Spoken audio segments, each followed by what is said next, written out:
ബഹുമാനപ്പെട്ട ഉമ്മൻചാണ്ടി സർക്കാരിന്റെ കാലഘട്ടത്തില് മദ്യനിരോധനം ഇവിടെ കൊണ്ടുവന്നപ്പോൾ മദ്യനിരോധനമല്ല മദ്യവർജനമാണ് ആവശ്യമെന്ന് പറഞ്ഞ് ജനങ്ങളെ ബോധവൽക്കരണത്തിൽ നിന്ന് ഘട്ടം ഘട്ടമായി മദ്യത്തിന്റെ അടിമത്തിൽ നിന്ന് രക്ഷിക്കുകയാണ് വേണ്ടത് എന്ന് പറഞ്ഞ് അധികാരത്തിലേറിയ ജനകീയ സർക്കാരാണ് ഇന്ന് കേരളം ഭരിക്കുന്നത്.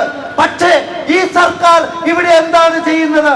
നാമമാത്രമായിരുന്ന ബാറുകൾ, കൃത്യമായി പറഞ്ഞാൽ 29-30 ചുരുക്കിയിരുന്ന ബാറുകൾ ഇന്ന് എത്രയായി? 1000-ഓളം ഔട്ട്ലെറ്റുകളും ബാറുകളുമായി അത് വർദ്ധിപ്പിച്ചു.